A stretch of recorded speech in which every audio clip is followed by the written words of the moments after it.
واحنا عندنا مشكلة في السنس في الكلام مع بعض، ولا احنا عندنا ضغينة مدفونة او مشاكل نفسية؟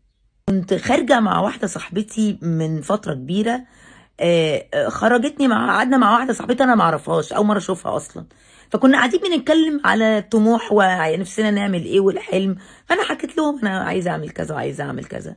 فصاحبتها قالت لي تلحقي امتى تعملي الكلام ده؟ فانا ما فهمتش الحق امتى، او ورايا مشوار دلوقتي ولا ما فهمت. فكان قصدها ان انت كبرتي، يعني انت خلاص بنكبر، خلاص كبرنا. فانا الكلمه استوقفتني الحقيقه. قلت هو انا عندي 90 سنه والتربه هتدفن فيها دلوقتي؟ خلاص متجهزها لي.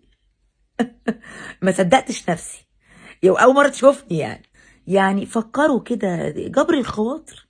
يعني في كلمه كده تجيب شخص الارض يتعليه فوق.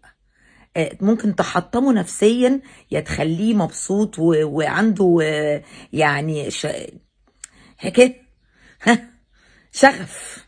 فاتقوا الله كده، اتقوا الله. فخلاصة الكلام يا برنسيسة الجميلات، النوعية دي من الأشخاص اوعي تسمعي لها، اوعي.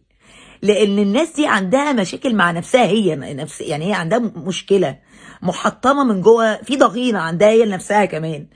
فانتي طول ما فيك النفس وطول ما عندك صحة، الطموح والنجاح ملوش سن. انطلقي وعفري وهتنجحي والدنيا هتبقى جميلة. يعني اسمعي مني، اسمعي مني، ما تسمعيش نفضي خالص للناس دي عشان دول مسافرين. سلام عليكم.